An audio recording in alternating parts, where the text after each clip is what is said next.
Hello, everybody, and welcome to All Queued Up, the review podcast tied to streaming services like Netflix, Amazon Prime, HBO Max, Disney Plus, etc., etc., etc. I'm your host, Greg Dietz, and with me always is Maya Don Fisher. How are you doing this week? Pretty good. Pretty good.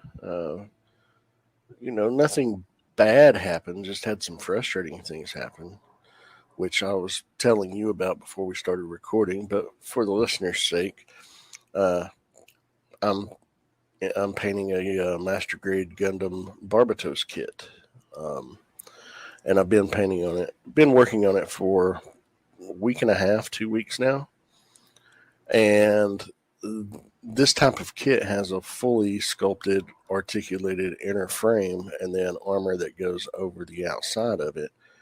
And this is my first foray into fully painting inside and out, head to toe, a Gundam kit. I've painted frame details before and I've painted armor parts before, but I've never painted the entire kit, as in every single piece. So that's been fun. It's been time consuming, but I've also lost a lot of time because I'm using spray paints, Tamiya brand spray paints, which they spray super fine, little rattle cans. They're only 3 ounces, 100 milliliters each one. But I can get them online from a company for about $5 a pop. Normally they cost like $8 in retail. Last Wednesday I ran out of the light gunmetal that I was doing the frame. Thursday I went to a hobby shop in Johnson City when I went for my laser hair removal, and it was the only color they were sold out of, so I had to order some. Got it on Saturday. Well, Saturday I ran out of primer. I was like, son of a bitch. And longtime listeners will know, if you've paid attention, I live in a very rural area. Like, closest Walmart to me is about 35 minutes away. And everything in my town closes at 5 o'clock on Fridays and doesn't reopen until like 8 o'clock on Mondays. It's just like, fuck it, it's the weekend. If you need something, go to Walmart.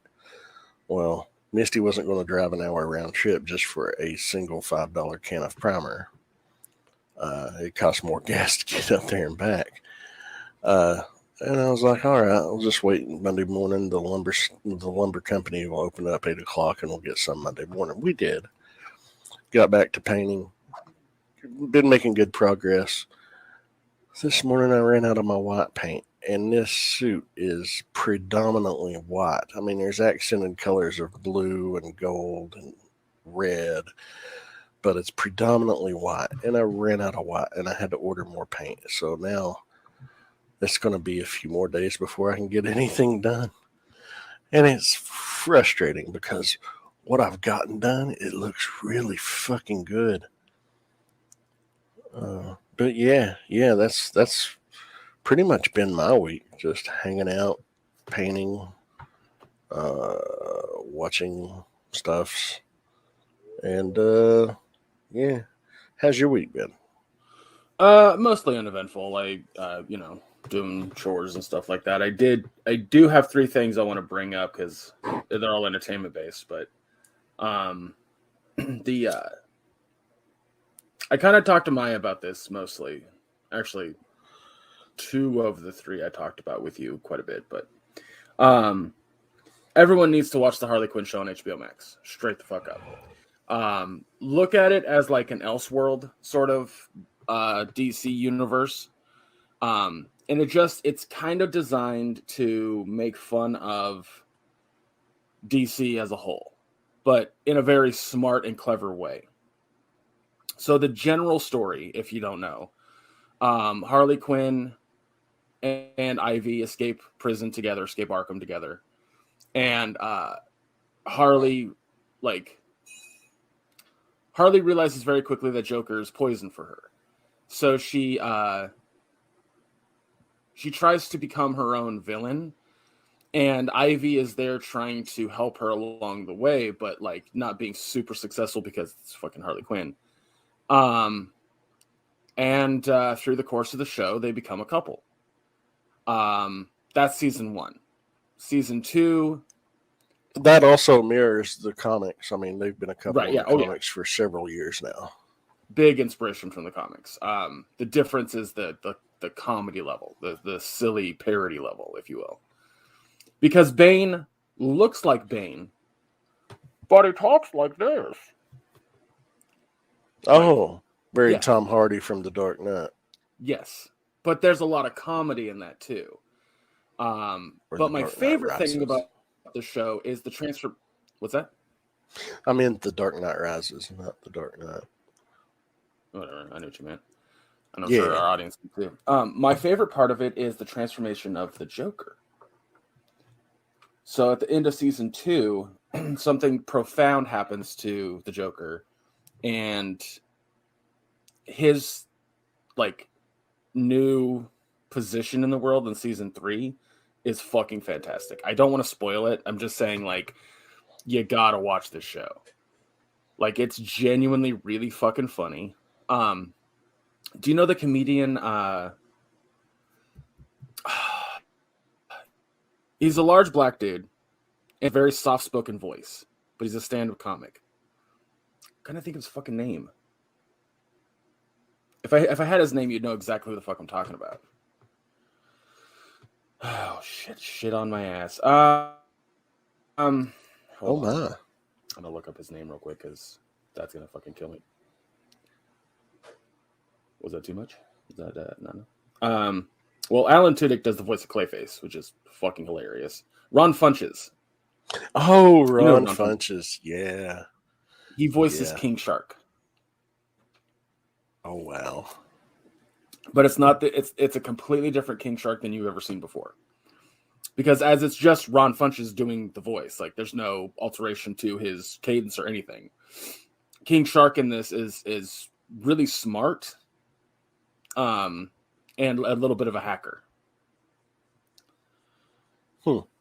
And like Diedrich Bader is Batman. Oh shit. Christopher Maloney is Commissioner Gordon. Oh, there's a whole fucking thing with Commissioner Gordon that's hilarious. Jim Rash is the Riddler. There's an elderly Jewish man who has a wheelchair that has like gadgets on it. And his name is Cy Borgman.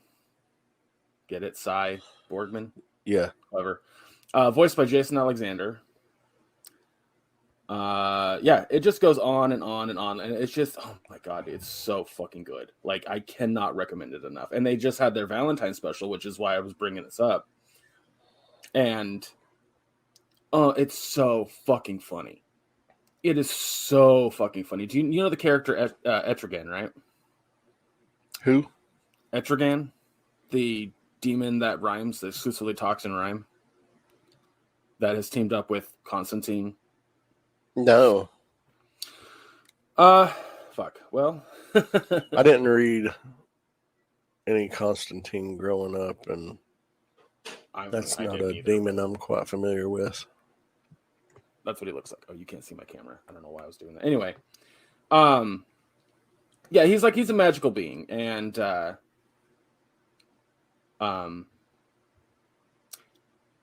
in the Harley Quinn show, he actually runs a magical shop in the middle of Gotham. And this is the first time he's ever shown up. But for the Valentine's special, because of him helping Harley Quinn, because Harley comes in and says, I want to give Ivy the best orgasm she's ever had. So he gets her the incantation, gives her the best orgasm, but because Ivy's connected to the green, which is what like Swamp Thing is a part of too. Or Man Thing? Swamp Thing. No, it's Swamp Thing in DC. Man Thing's in Marvel. Yeah, that's true. Yeah. So I don't know why I get the shit confused, but yeah. So because she's connected to the green, it causes all these flower petals to go all over Gotham.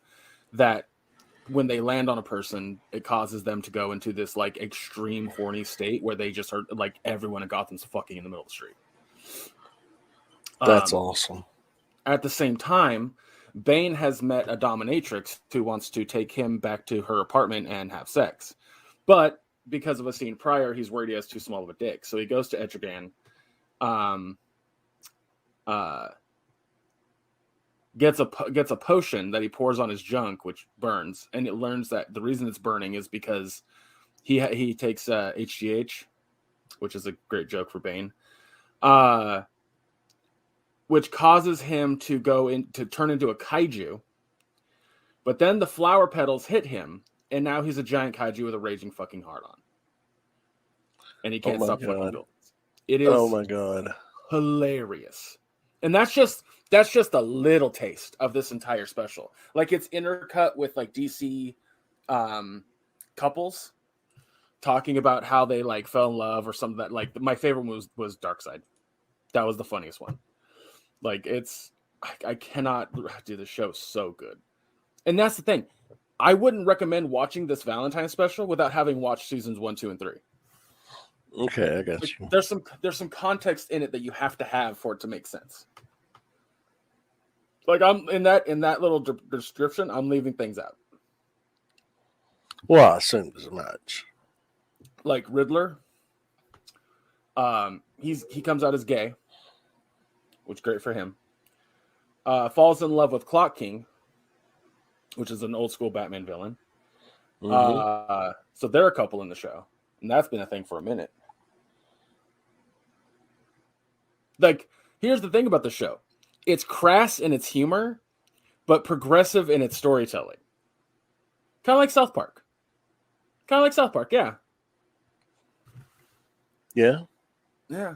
Oh, yeah. Like, do you remember the episode from, like, 2014 of South Park where Cartman wants to be trans so that way he can use the girls' bathroom? But this backfires on him because he's a piece of shit? I didn't see that one, but now I'm going to have to watch it.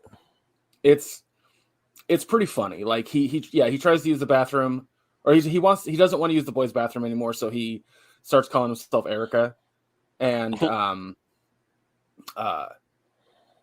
everyone gets pissed off at him in the school, but Mr. Garrison is the only one that's just like, let Cartman do his thing. Like, he's like, let Eric fucking be a piece of shit. You don't want this fight, trust me. But the school fought it anyway, and they had to learn essentially that trans people just want to use a fucking bathroom. They just want to take a piss or a shit. Mm-hmm. That's it. And so the school then says, like, you know, we're going to respect everybody for who they are and what bathroom they want to use. And for all the children that don't want to use the bathroom with trans people, we have an exclusive bathroom for you. And it was like the basement or some shit. It was really fucking funny. You have to watch it. Nice. But the reason I bring that up is because a bunch of morons on Twitter have taken a clip of Cartman using the girls' bathroom out of context. And been like, South Park is the only show that's not woke. Like, you are dumb as shit.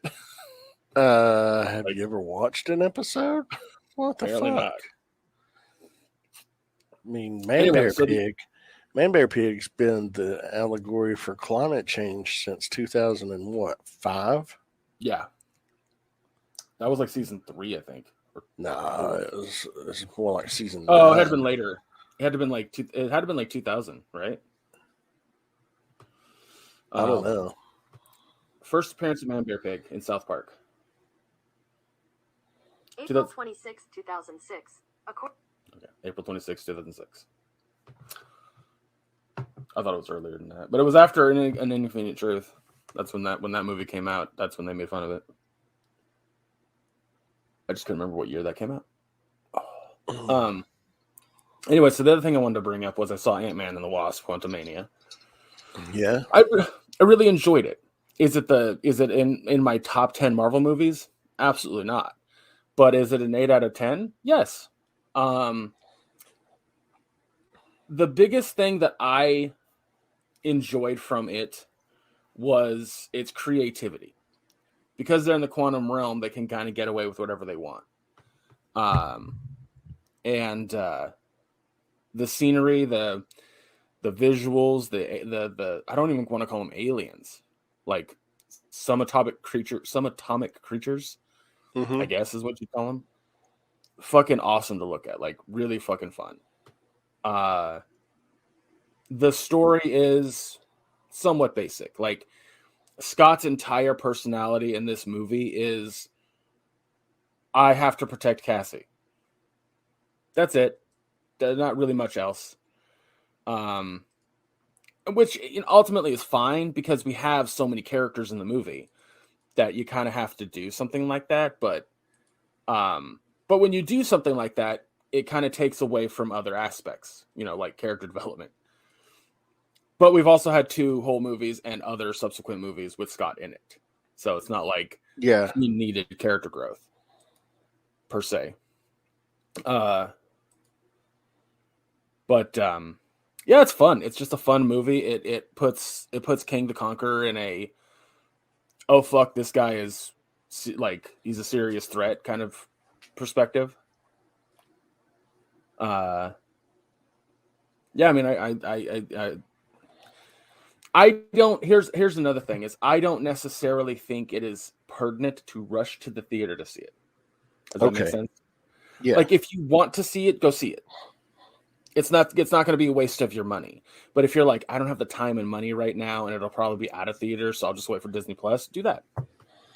Yeah, because they've been doing 45 days after theater. They put it on Disney Plus. Yeah. Roughly. So end of fucking March. Well, I think it'll be a little longer than that because Wakanda Forever was longer than 45 days because that came out at the end of November. Did it? Hold on. Release date for Black Panther Wakanda Forever. In the United States November of America, 11th. Black Panther. Okay. No, on Disney Plus. February 1st. So that was almost 90 days. Yeah. Now, regardless, I mean, did you just say irregardless? No, I said, well, regardless. Oh, okay. Boy, oh boy. But if you want to get technical about it, irregardless is a fucking word, regardless of what you think. I know it's a word. I don't want it. It's dumb. Fucking dumb. It's a fucking double. It's a double negative, and I hate it. Yeah, I know. That's why. Okay. But all right. What I was going to say, regardless of when I see it, when is the next Marvel movie coming out? What is the next release? Let's see. Next Marvel movie release. I'd rather go to Cinema Blend. Thank you. Guardians of the Galaxy, May 5th. And I don't think that movie is going to tie to Ant-Man in any way, shape, or form. No, probably not. But I'll definitely go see that one. And then they moved the Marvels back to November 10th. Huh. Nothing against Ant-Man, but I'd rather go see a Guardians movie than an Ant-Man movie. It's fine. I keep telling people over and over and over, like, I grew up on the fucking comic books. The comic books are not... Like, you don't have to read the individual stories to enjoy the big team up. Like, I didn't watch Miss Marvel. Okay, so, hey, Miss Marvel's going to show up in an upcoming movie that might be important because there's multiple characters in it. So maybe check that one out, and you'll understand what her powers and character are in that fucking movie. Much like the fucking big team ups. Like, I'm not lying. Like, did I read every fucking comic growing up? No. Like, I did. I read a shit ton, but I couldn't. It was impossible to read everything. Uh-huh. Hell, when I worked in a comic book store back in 1995, I picked up, because I got a 40% discount on everything, I picked up 43 titles a month. 43 titles a month in 1995, and that still didn't. I still wasn't reading shit that I'm in love with now that was publishing then, like Sandman and Hellboy and Preacher and shit like that. But like Disney Disney loves its Star Wars and Marvel because it makes them money, right? Mm-hmm. Follow me here. There's a reason I'm doing this. They lost a huge fucking number of subscribers last month. Like, I'm talking millions. And people went, oh, it's because they're going woke with Marvel and Star Wars. No. Oh my God. They lost those subscribers because they lost Cricket. They couldn't stream Cricket on fucking Disney Plus anymore. I'm not kidding. That is literally it. Because guess what? What's cricket? The sport. Oh. Yeah, they lost that contract. So people who watched cricket exclusively dropped off the platform.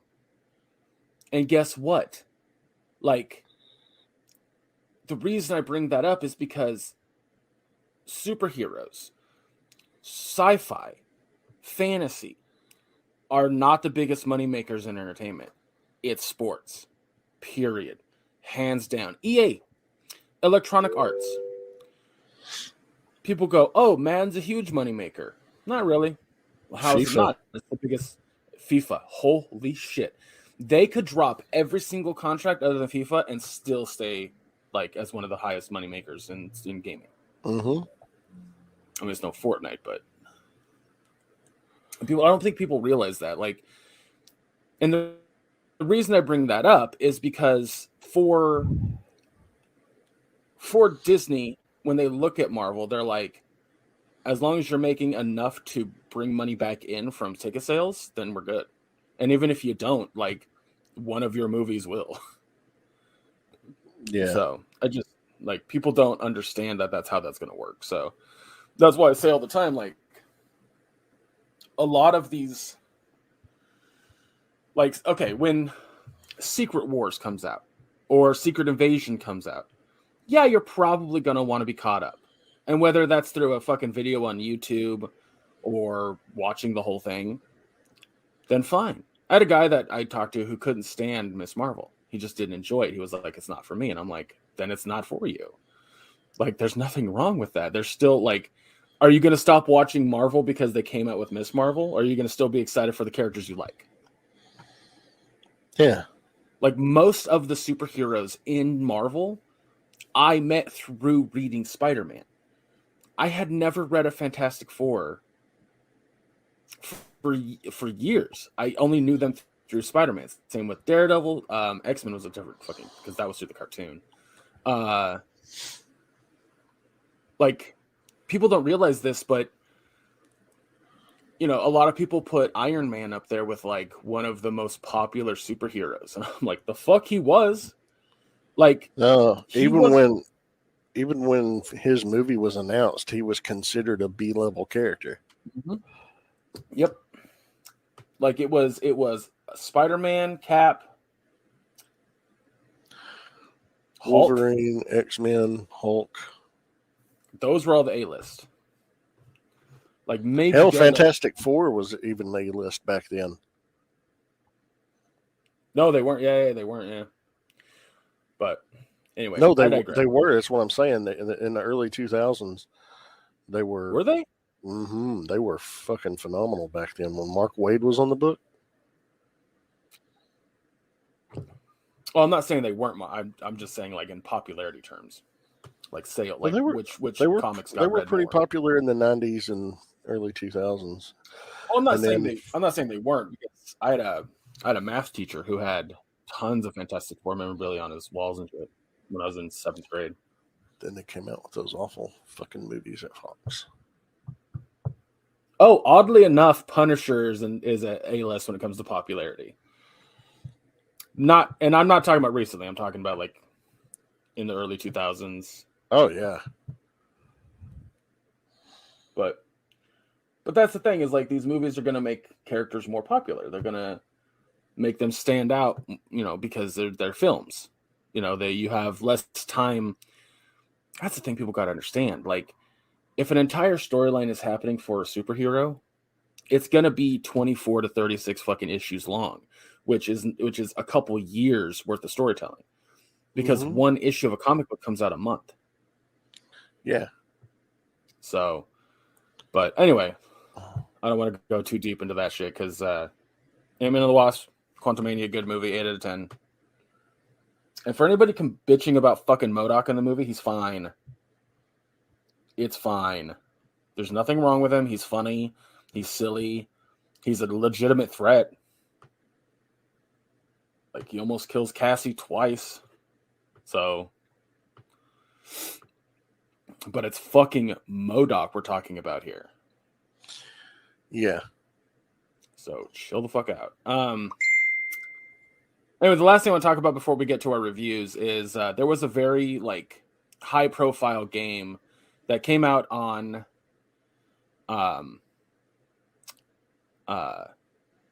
Game Pass on Xbox.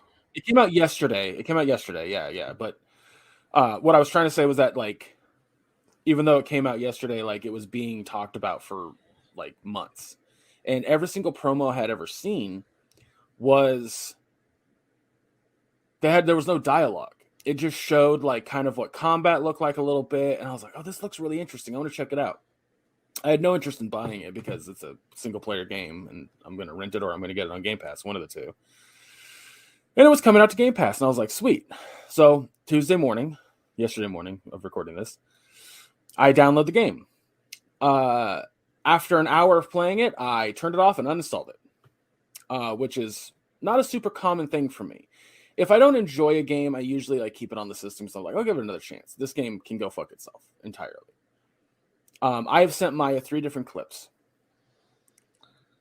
It's cringy as fuck. The dialogue is some of the worst dialogue I've ever heard in a fucking game.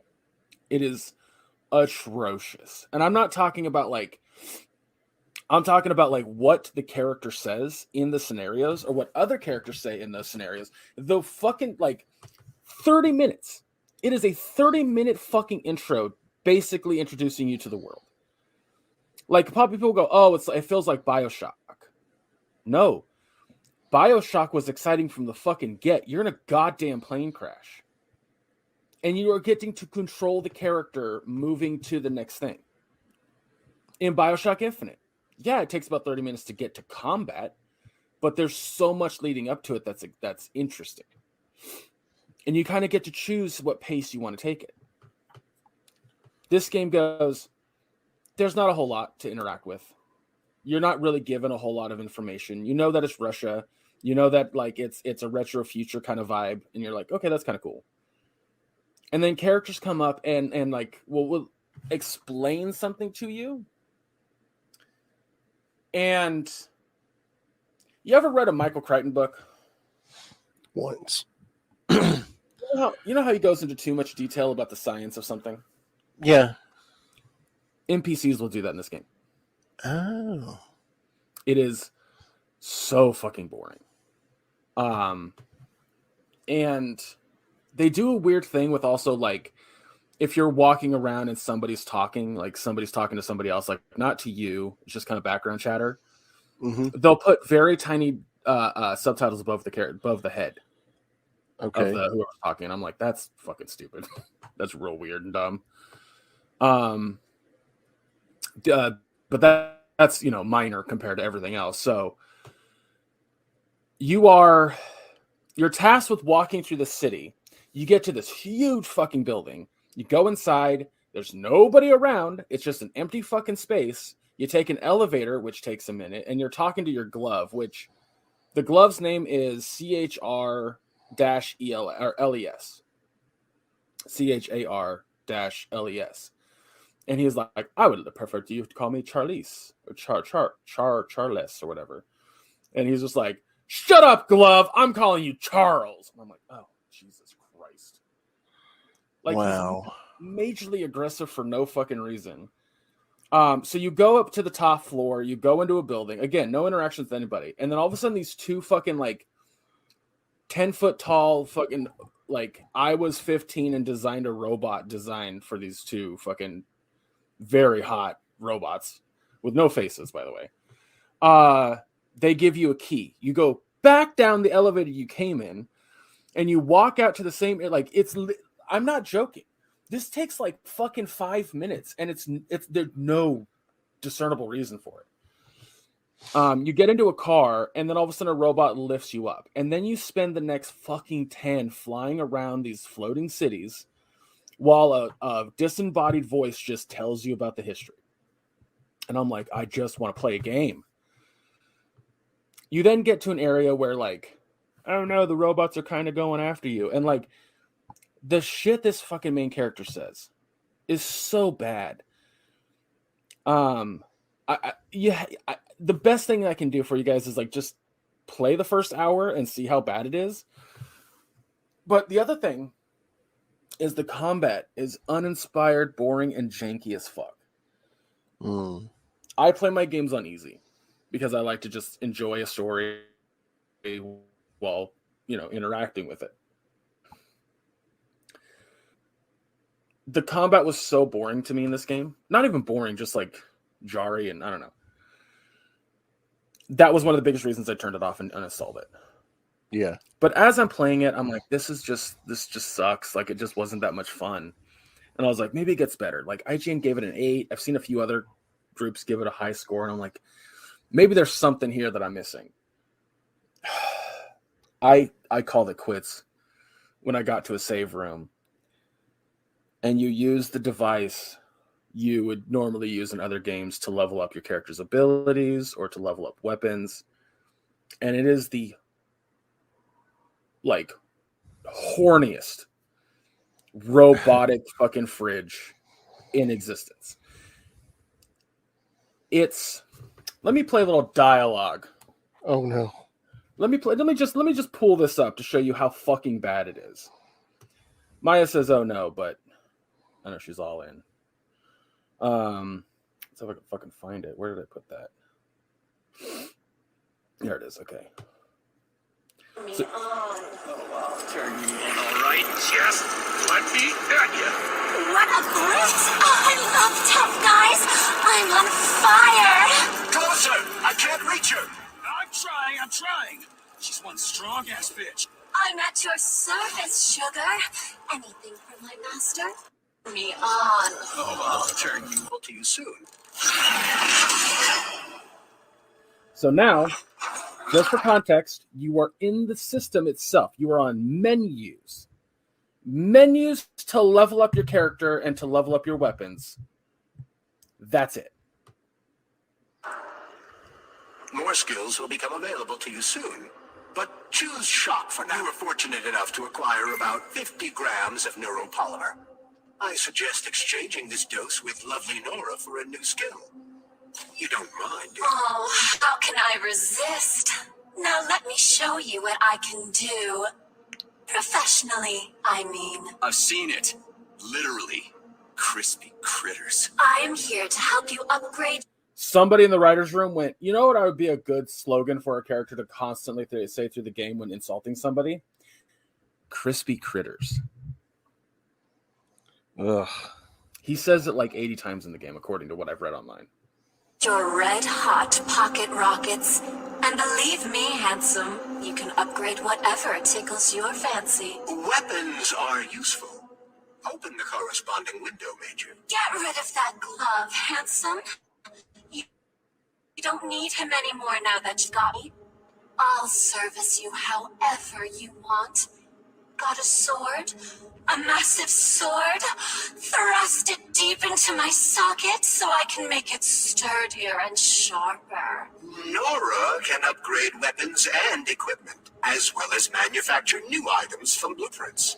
To do this, provide the repair vendor with the resources you will undoubtedly find as you rummage through the entire area. You can fill me with whatever you want, big guy.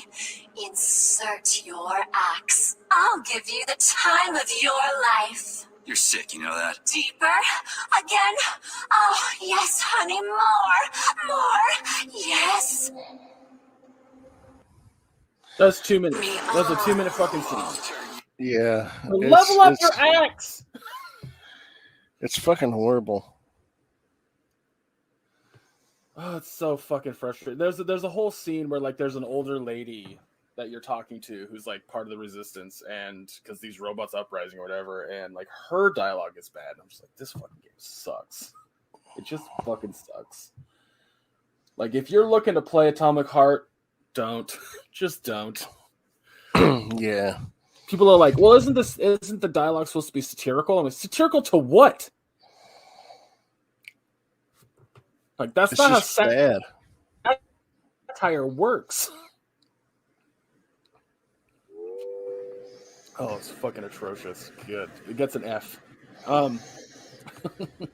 right, let's get to reviewing our shows. Jesus Christ, that took a minute. Which we only had Oh, two well. things I to need to watch talk about this it a little week. Yeah, so we're watching episode 6 of The Last of Us and episode 7 of Poker Face. Poker Face. And we're going to start with Poker Face. Since I came up Yeah.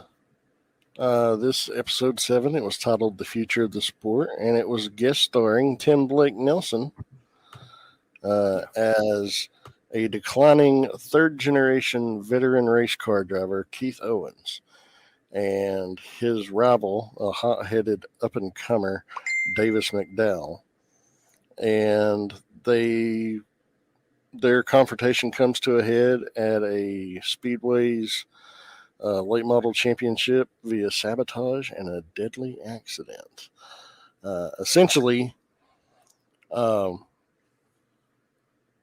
Tim Blake Nelson's character sabotages the young up-and-comers race car, and he thought that he caused him to wreck on the track. In fact, his daughter was in the car, and she went into a coma, and she was, severely injured. But no murder this time, just attempted murder. Which he confessed to. We don't know what his punishment was. I'm sure it was pretty severe. But yeah, this one, Charlie was working at a go-kart track, and it just so happens one of her coworkers was the mother of the young race car driver, and she witnessed the young race car driver get his ass handed to him by Tim Blake Nelson's character's daughter on go-kart tracks repeatedly. And he got mad, and when he saw Tim Blake Nelson sabotaging his car, he decided to let it stay sabotaged and offered to let her get back at her father for not letting her take over when he refused to retire. And that way, she would wreck, and it would be like revenge on the family. I didn't like this one all that much. Really? I mean, it was fine, but I think this was my least favorite episode. I don't know. I wouldn't say that. I mean, it's definitely like, it's not the best episode by any stretch of the fucking imagination, or like even in the top 5. But, well, this is episode 6, 7? 7. To me, it was better than the band episode. Okay. And I thought that was my least favorite. So, okay. Because I did enjoy the fact that it wasn't a murder. I really did. I enjoyed that it was, sure, an attempted murder, but I thought that the story was fun. Predictable, but fun. I enjoyed it. I mean, I shouldn't say I didn't like it. I don't dislike it. I just didn't like it as well as any of the other episodes, I guess. Yeah. Because I've said that about things we watched before too. So it was still a decent watch. I enjoy Tim Blake Nelson in anything. Yeah. Hell, every time I see the guy, I think about "Oh Brother, Where Art Thou?" I, for some reason, go to Buster. The fuck's the character's name from the fucking movie on Netflix? That's like it's an anthology kind of thing of the Wild West. Oh, the Ballad of Buster Scruggs. Scruggs, thank you. Fuck, I was going to say Strags. I was like, that's not right. That shit was entertaining. I fucking love that movie. It's great. think I gave it an A in this podcast, but yeah, I agree with you. He's fucking fantastic, and he's in something. I'm probably gonna like it. Yeah, at this yeah. point. But yeah, I don't know if there's much else to say about it. I thought that the I'll say this about it. The one thing that kind of threw me for a loop was that it seemed like Charlie was less in tune with people's bullshit in this episode than in the past ones. Yeah, a little bit.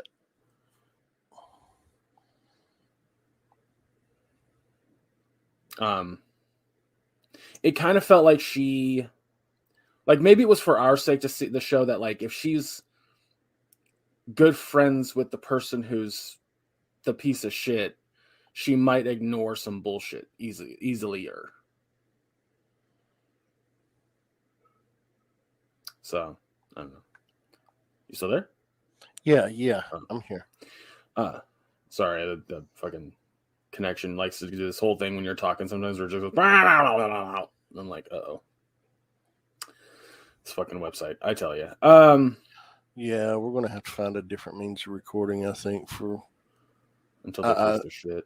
Yeah, and it's only been recent that it's been doing this, just in the past few weeks. Yeah, which I don't know what it is. It's not my connection. It's not your connection. And I gave feedback, and they're trying to say, "Oh, well, your connection was faulty." I was like, "My connection's not faulty. I get 350 megs download speed and like almost 80 some up." So yeah, no, and we're hardwired, so yes, it's definitely not a connection issue. And my router is literally 2.5 feet from my tower, 3 feet max. We also have zero issues with any other site that we would use to talk. So, come on, StreamYard, it's your shit. Yep. But yeah, what grade would you give this episode? A solid C+. Yeah, I was thinking a C myself. I enjoyed it when it came to the context of the story. I thought that the different setting was fun. Also, you know, Tim Blake Nelson is always fucking entertaining to watch. So it probably gets higher marks because of him, but yeah. Not the show's biggest showing or best showing, because that still belongs to the old folks episode. That was a good one. That was so fucking fun. But yeah, solid C+. What about you? I'll give it a C, just a flat C. It wasn't as enjoyable as other episodes, of course, but it still told an entertaining story. But yeah, I kind of would have liked to have known the consequences of the fallout of him admitting to it. Because I know there had to be some type of punishment there, but we never really see the punishment type of thing anyway in the show, so I can't really hold that against it, because it's it's not like a consistent thing that they do anyway. But it's, I don't know, something about this episode just, I don't know, maybe it's because I'm not a big fan of stock car racing. Maybe that I have some, bias in me in that. I don't know. Maybe there's some subconscious subliminal bias against it. But I don't know. Shit. Sorry. I mean, it's acted well enough. It's written well enough. It just fell a little flat for me this week. Yeah, I got you. Yeah. Not every episode's going to be gold. But speaking of episodes that are gold, there's that. Speaking of episodes that are gold, episode 6. You stole simply my segue. titled. Yeah, I did. episode 6 of The Last of Us is titled Ken. And I'm going to give you a rundown, and then we'll talk about it. 3 months after Henry and Sam's death, Joel and Ellie reach a small, thriving community in Jackson, Wyoming, where Joel is reunited with his brother Tommy, who he discovers is about to be a father with his new wife, Maria. Ellie learns about Sarah's fate from Maria. Joel confides in Tommy about Ellie's immunity and his own declining mental state. Joel asks Tommy to take Ellie to the Fireflies as he is afraid he cannot keep her safe. Ellie overhears them and confronts Joel, who insists they will part ways in the morning. Joel changes his mind after remembering his daughter, and the two of them travel to Colorado on horseback. They find the Fireflies have vacated their base, possibly relocating to a hospital in Utah. Joel and Ellie attempt to escape a group of raiders. When one of them attacks Joel, Joel kills him, but he is stabbed during the struggle. Joel and Ellie escape the others, but Joel soon collapses and falls off their horse, leaving Ellie unsure of how to proceed. Hitting the same notes in the game. Just Yeah. Like in the game, that dam that they came across, that's where they first meet Tommy. And they go by Jackson, but they don't go into the town. But they say, oh, the kids are probably watching movies this evening. Because they talked about how they got electricity from the dam and they had a nice little thriving community there, but you never go into it. This you actually see.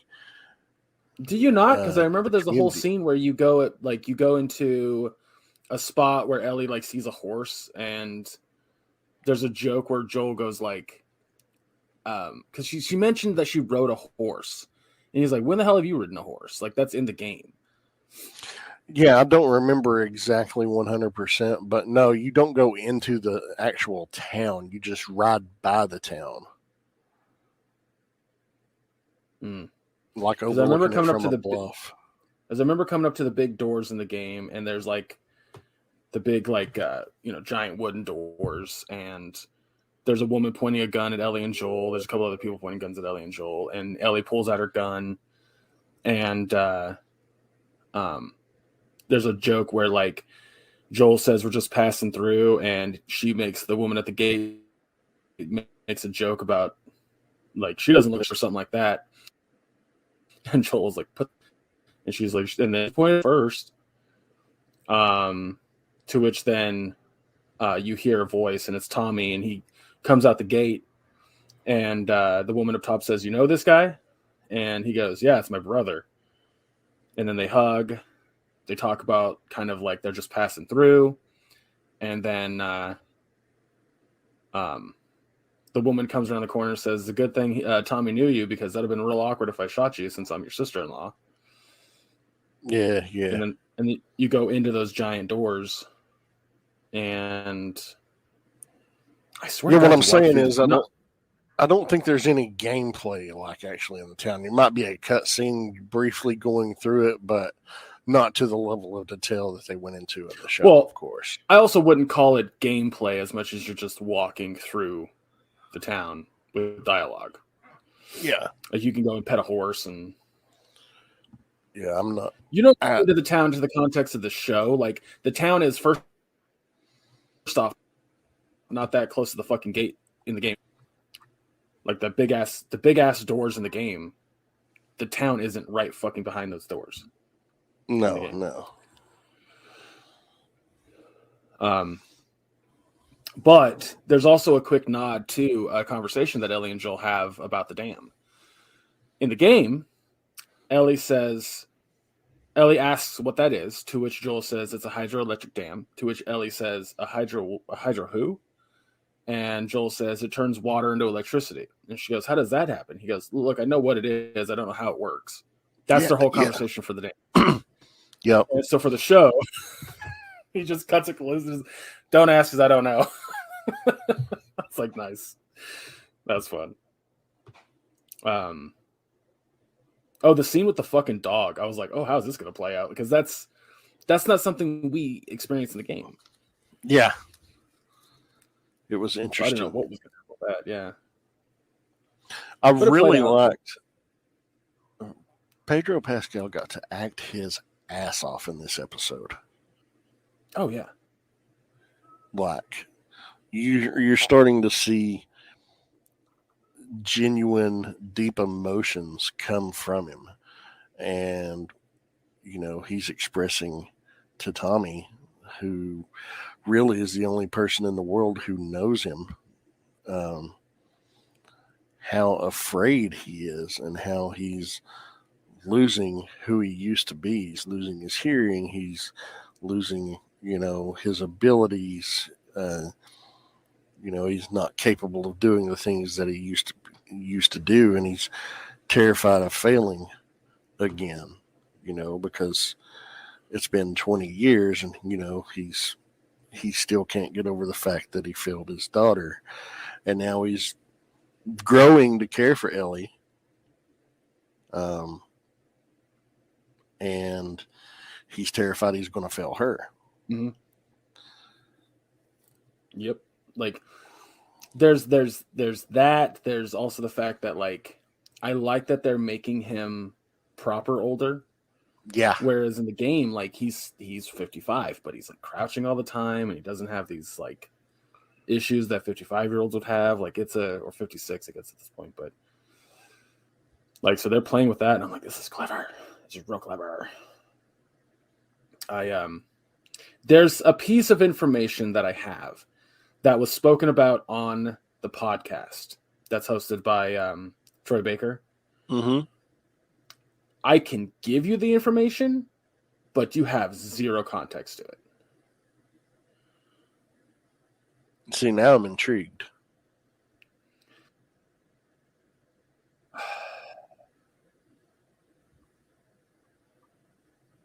How do I'm trying to figure out how to say this without.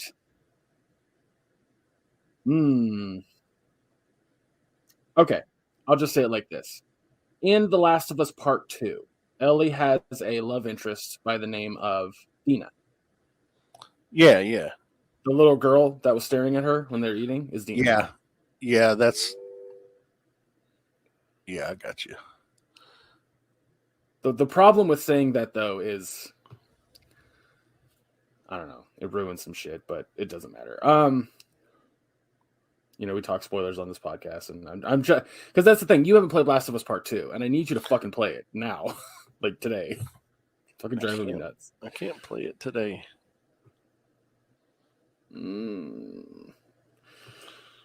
It's curing me.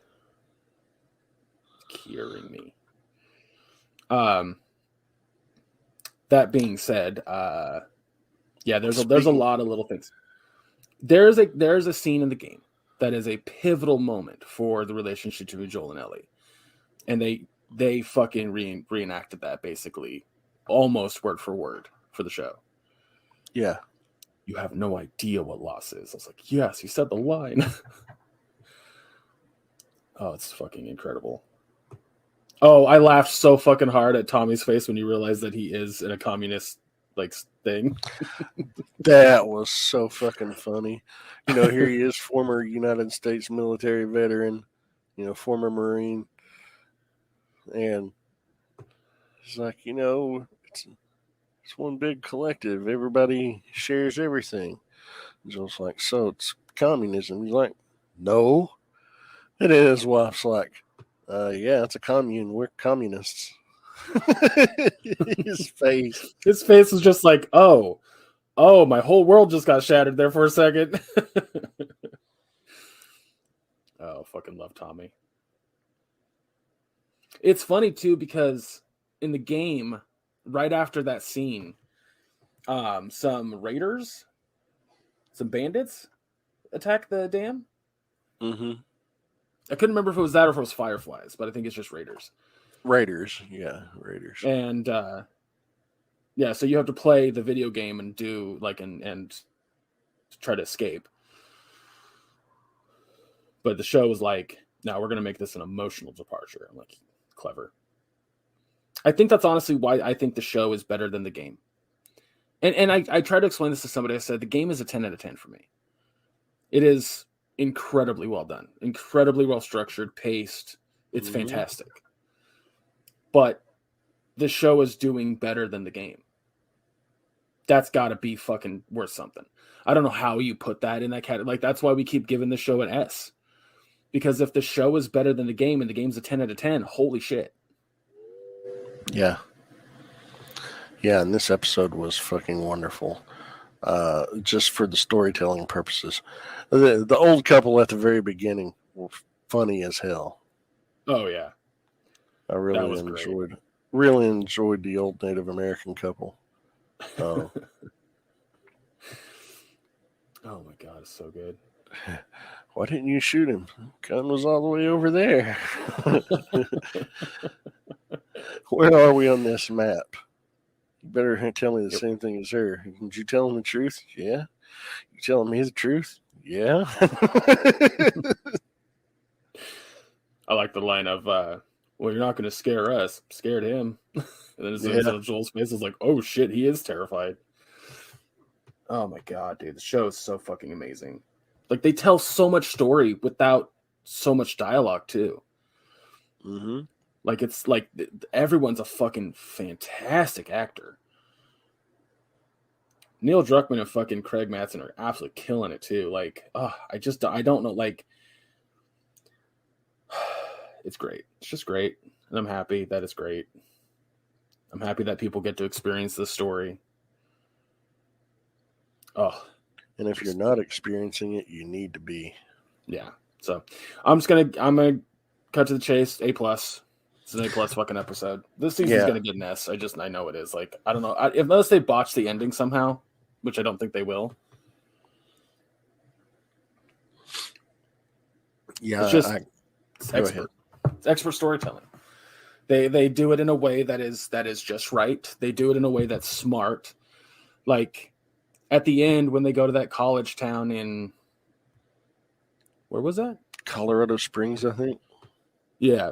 And like in the game, you kill like what, 10, 15 dudes before the final scene where Joel gets skewered. Yeah.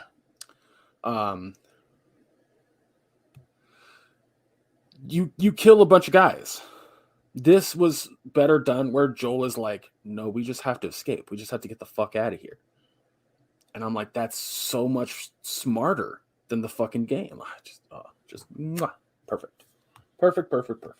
And what's your score? I know it's the same. Yeah, A+. It's fucking great. The right amount of, humor, the right amount of emotional drama, the right amount of, action. The ending on the fucking cliffhanger is like, oh shit, Joel's bleeding out through his fucking guts. What the hell? And she's like, please wake up. I don't know what to do. Please wake up. I don't know what to do. I can't do this without you. Yeah. And just the basically admitting her admitting that she cares for him. Yeah. And him not saying it in so many words, but by his actions showing that he cares for her. Yeah, apparently they spent months between Tommy and the college town together. No, it's just a week. Was it a week? I thought it was a couple months. Yeah, he actually says 5 days. Made it in 5 days. But in that stretch of time, he's telling her about how things used to be, teaching her about football. He's teaching her how to shoot a rifle, things like that.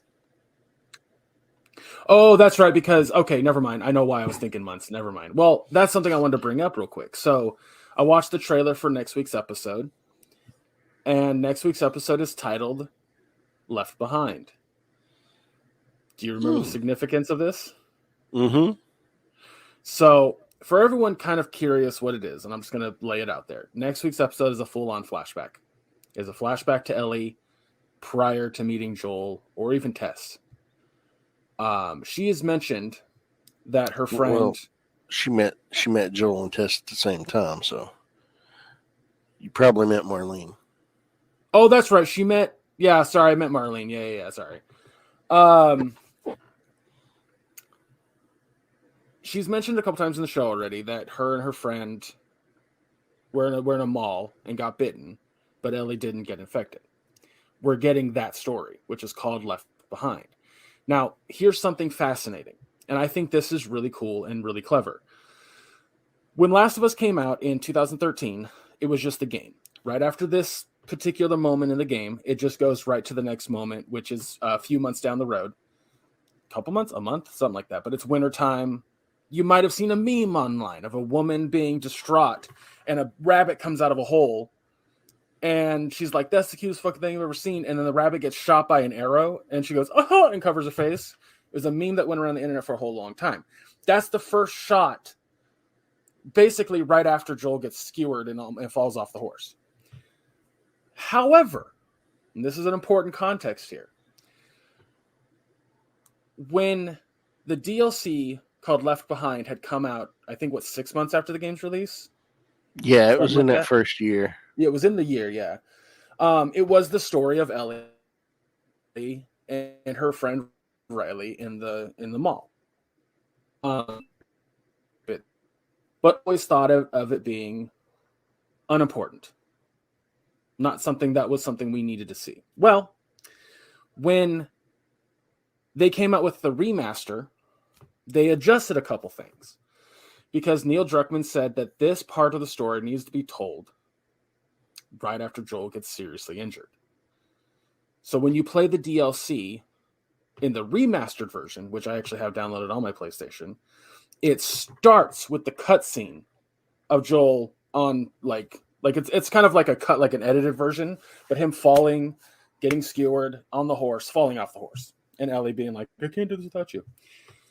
The reason that they did that was because Neil says that this story of her and Riley in the mall is a good breaking point for the audience to get a little bit of a flashback before the next traumatic moment in the story.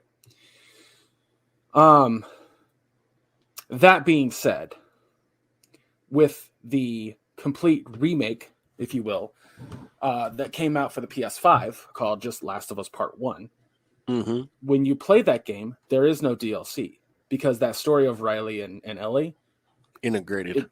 it's just integrated. It's just a part of the whole continuity. So for the show, they're doing the exact same thing. And it's fucking clever.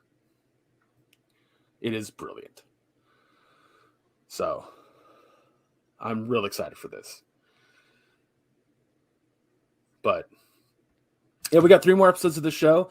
I know exactly the beats they're going to hit to the end. Like, it's crazy that, like, I know the story so well that I'm like, yeah, this episode, and then the whole, like, the winter storyline is going to hit for episode 8, and then 9 is going to be the finale, and I know what happens in the finale. Oh, dude. I can't get over how good the show is. Yeah, I'm looking forward to it. I can't wait. I'm really enjoying it a lot. Let me look at a calendar real quick because fuck. I almost fucking fucked up. So we have 3 things to watch next week. Since we're going to wrap up this podcast here, folks. So we have Last of Us episode 8 or episode 7? Yeah, sorry. Last of Us episode 7. Poker Face episode 8. And The Mandalorian season 3 episode 1. Oh, that comes out next week? Comes out on the 1st. Today's the 22nd. Yeah. We're in February. Next Wednesday is the 1st. Is next Wednesday the 1st? Yeah. So we're watching it looking at my calendar. So we're watching it and then recording afterwards. Yes. Okay, okay. I'm pretty sure it starts on the 1st. Give me a second here because I remember that the last 3 episodes. Yeah. Okay. It does because we're rewatching The Mandalorian here this evening. In the past few evenings, we've been watching. We watched season 1. We're getting ready to, and I'm 2 episodes into season 2. Getting ready to start the 3rd episode of season 2, and then we're going to watch the Book of Boba Fett again to get all the story to be caught up for next week. I know that people have to do that, but I never do. We don't have to. We just choose to. Okay. I was like, because I know people that they have to do that or they forget like half the shit.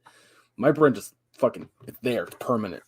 I don't know. Like I heard someone complain about Telltale games. Like they didn't come, each new episode came out 2 months after the last one. And they were like, how am I supposed to remember what happened in the first episode by the time episode 2 comes out? And I'm like, first off, there's a recap. Secondly, how are you forgetting that easily? So I don't know. But that's just me. That's just me. I put a lot of shit in my brain. Well, I do too.